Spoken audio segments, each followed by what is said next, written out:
Indonesia dikenal sebagai negara kekayaan alam yang sangat luar biasa. Tidak hanya laut dan sungai, Indonesia juga memiliki beberapa danau besar yang mempesona. Berdasarkan data yang dirilis oleh Lembaga Ilmu Pengetahuan Indonesia tahun 2020, Indonesia diperkirakan mempunyai lebih dari 1.575 danau, terdiri dari 840 danau besar dan 735 danau kecil. Dikutip dari laman indonesiabaik.id, Indonesia memiliki sekitar 840 danau dengan total luas mencapai 7.103 km persegi, yang sebagian besar merupakan danau alami. Danau-danau tersebut tersebar di Pulau Sumatera, 170 danau dengan luas sekitar 3.700 km persegi. Pulau Kalimantan, 139 danau dengan luas sekitar 1.142 km persegi. Pulau Jawa dan Bali, 31 danau dengan luas sekitar 62 km persegi. Pulau Sulawesi, 30 danau luas sekitar 1.599 km persegi. Serta Pulau Papua, 127 danau dengan luas lebih dari 600 km persegi.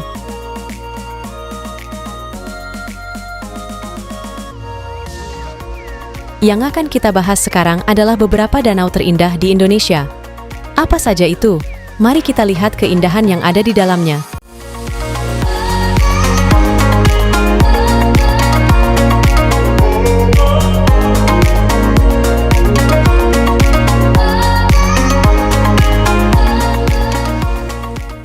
Yang pertama ada Danau Toba yang berada di Sumatera Utara.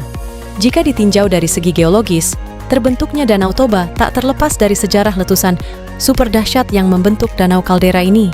Hal ini diungkap oleh Van Bemmelen, geolog asal Belanda, dalam bukunya The Geology of Indonesia 1939, yang mengungkapkan hipotesisnya mengenai proses terbentuknya Danau Toba. Menurut Bemmelen, awalnya gunung api purba ini melakukan aktivitas vulkanik dan terjadi erupsi sangat dahsyat. Gabungan antara proses vulkanik dan tektonik pada letusan gunung api purba, inilah yang menyebabkan amblesnya bagian tengah gunung, sehingga membentuk cekungan memanjang ke arah barat laut hingga tenggara. Letusan tersebut juga menyebabkan terjungkitnya sebagian tanah dengan posisi miring ke arah barat daya yang membentuk Pulau Samosir. Pasca letusan dahsyat itu, kaldera Toba tertutup bebatuan beku yang kemudian cair dan membentuk danau.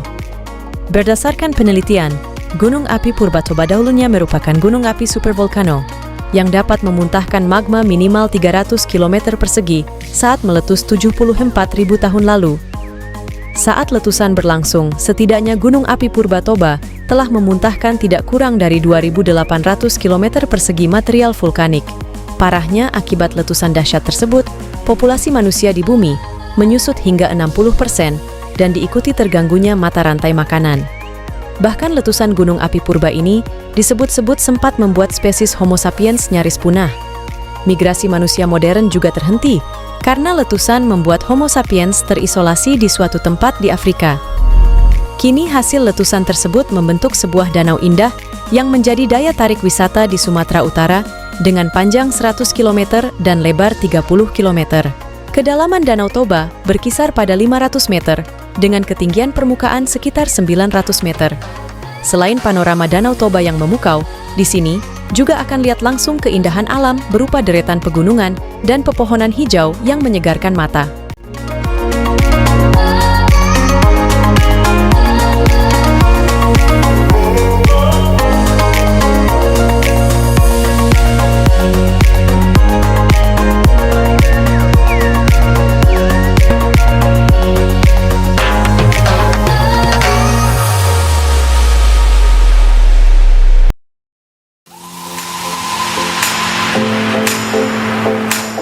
Kedua ada Danau Kelimutu, berada di Flores. Gunung Kelimutu adalah gunung berapi yang terletak di Pulau Flores, Provinsi Nusa Tenggara Timur.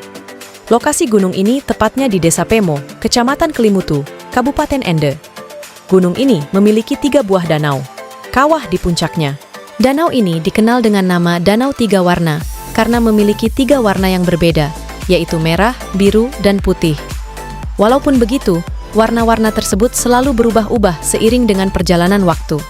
Kelimutu merupakan gabungan kata dari keli, yang berarti gunung, dan kata mutu, yang berarti mendidih. Menurut kepercayaan penduduk setempat, warna-warna pada Danau Kelimutu memiliki arti masing-masing dan memiliki kekuatan alam yang sangat dahsyat. Danau atau Tiwu Kelimutu dibagi atas 3 bagian yang sesuai dengan warna yang ada di dalam danau. Danau berwarna biru atau Tiwu Nua Muri Kufai merupakan tempat berkumpulnya jiwa-jiwa muda-mudi yang telah meninggal. Danau yang berwarna merah atau Tiwu Atapolo merupakan tempat berkumpulnya jiwa-jiwa orang yang telah meninggal dan selama ia hidup selalu melakukan kejahatan tenung. Sedangkan danau berwarna putih atau Tiwu Atambupu merupakan tempat berkumpulnya jiwa-jiwa orang tua yang telah meninggal. Para penduduk di sekitar Danau Kelimutu percaya bahwa pada saat danau berubah warna, mereka harus memberikan sesajen bagi arwah orang yang telah meninggal. Luas ketiga danau itu sekitar 1.051.000 meter persegi dengan volume air 1.292 juta meter kubik. Batas antar danau adalah dinding batu sempit yang mudah longsor. Dinding ini sangat terjal dengan sudut kemiringan 70 derajat. Ketinggian dinding danau berkisar antara 50 sampai 150 meter. Pada dasarnya, waktu yang paling baik untuk mengunjungi Danau Kelimutu adalah sebelum matahari terbit. Sebab, Danau Kelimutu merupakan spot terbaik untuk menikmati momen matahari terbit atau sunrise. Panorama sunrise di Danau Kelimutu bahkan sudah dikenal luas hingga ke seluruh dunia. Karena itu, sebaiknya kamu bermalam di Desa Moni agar bisa mendapatkan momen sunrise. Pukul 03.30 pagi adalah jam yang tepat jika kamu ingin berangkat menuju Danau Kelimutu dari Desa Moni. Dari atas Danau Kelimutu, kamu juga bisa menyaksikan panorama keindahan alam Desa Moni.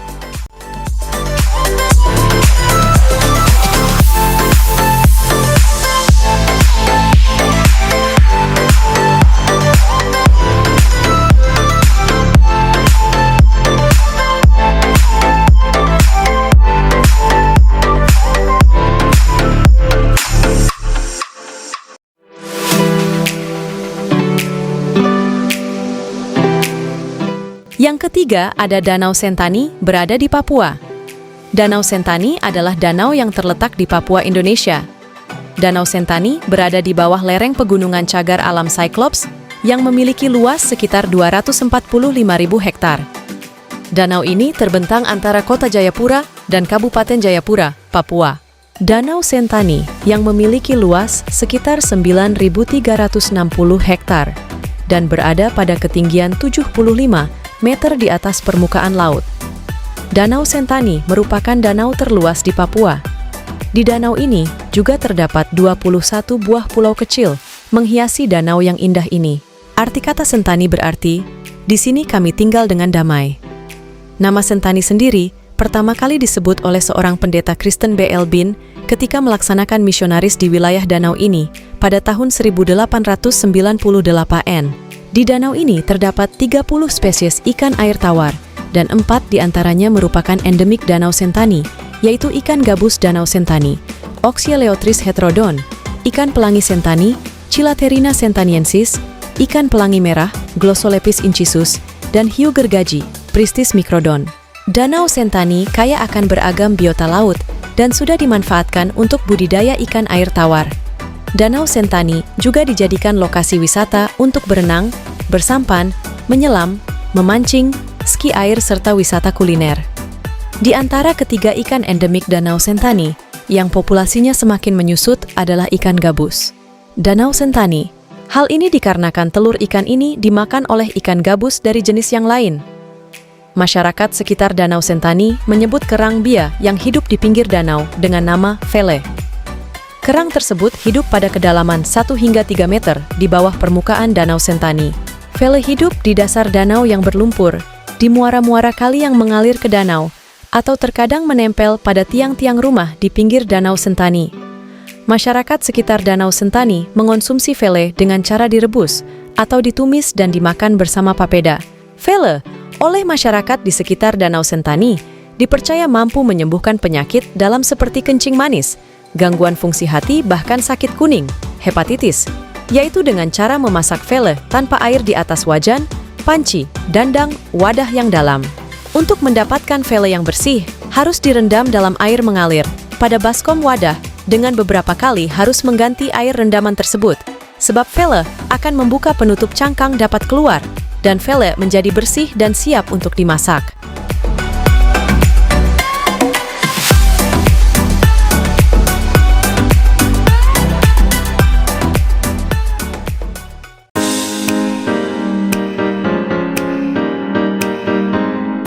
Yang keempat, ada Danau Maninjau, terletak di Sumatera Barat.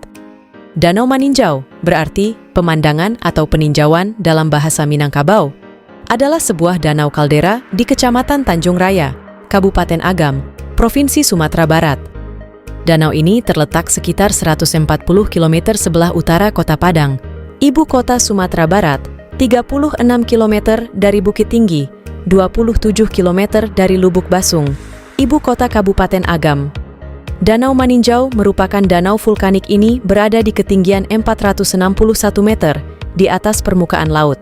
Danau Maninjau merupakan sebuah kaldera dari letusan besar gunung api yang menghamburkan kurang lebih 220 sampai 250 km persegi material piroklastik.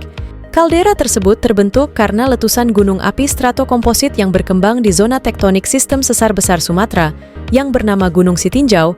Hal ini dapat terlihat dari bentuk bukit sekeliling danau yang menyerupai seperti dinding. Daya tarik Danau Maninjau terletak pada keindahan panorama alamnya yang bisa dilihat dari kejauhan. Karenanya, tidak lengkap jika membahas Danau Maninjau tanpa membahas spot ideal untuk menikmatinya. Terutama bagi para pecinta fotografi, pastinya tidak ingin melewatkan keindahan tersebut tanpa mengabadikannya. Bagi kamu yang suka tempat yang asri, tenang, dan dikelilingi oleh pegunungan, Danau Maninjau ini merupakan tempat yang tepat. Karena memang tempat satu ini terkenal memiliki panorama eksotis yang membuat wisatawan betah. Selain menikmati panorama Danau Maninjau, ada banyak aktivitas seru lain yang bisa dilakukan di tempat ini. Contoh yang paling banyak dilakukan wisatawan adalah berburu foto kecantikan Danau Maninjau, baik dari jarak dekat atau jauh. Sementara bagi yang suka memancing ikan, Danau Maninjau bisa menjadi spot yang sangat tepat. Banyak sekali jenis ikan yang hidup sini. Bahkan bagi yang ingin memancing dengan nyaman lagi, bisa sewa perahu dari warga setempat. Bagi penikmat senja, Danau Maninjau juga bisa jadi lokasi syahdu dan romantis untuk menghabiskan waktu di sore hari. Sang surya yang perlahan-lahan menghilang dipadukan dengan kabut yang turun perlahan, membuat suasana jadi lebih magis.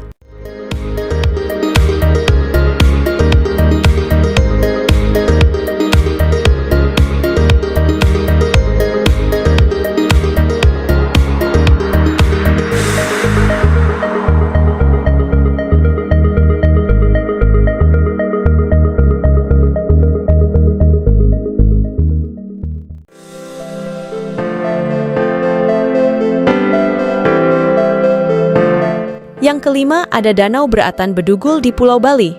Bali menyimpan berbagai keindahan alam yang menarik dan memanjakan mata.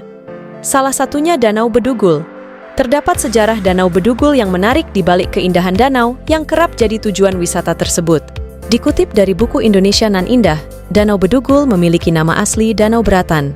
Namun, nama yang populer di kalangan wisatawan adalah Danau Bedugul karena lokasinya yang ada di kawasan Bedugul, Kabupaten Tabanan, Bali. Selain ada pemandangan yang indah, Danau Bedugul juga memiliki sejarah menarik. Salah satu sejarah Danau Bedugul menyebutkan bahwa Bedugul diambil dari kata bedug dan kul. Kata bedug menggambarkan keberadaan warga yang memeluk agama Islam di sekitar Bedugul. Sementara kata kul diambil dari kul-kul yang merupakan alat komunikasi tradisional Bali yang fungsinya hampir sama dengan bedug. Penggabungan dua kata itulah yang kemudian menjadikan nama daerah tersebut menjadi Bedugul. Sebagai destinasi wisata, Danau Bedugul juga memiliki beragam daya tarik yang mampu memikat para wisatawan untuk berkunjung. Daya tarik yang pertama adalah adanya udara segar dan sejuk. Udara yang segar tersebut bisa dirasakan oleh wisatawan saat berkunjung ke Bedugul. Lokasinya yang ada di pegunungan membuat udara di sana lebih segar dan sejuk dibanding wilayah lain di Bali.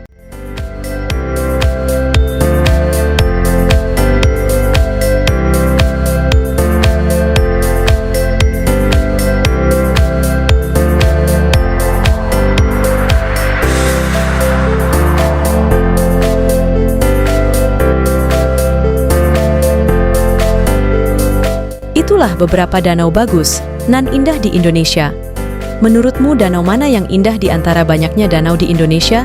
Dan danau mana yang sudah kalian kunjungi? Ceritakan keindahan di kolom komentar ya.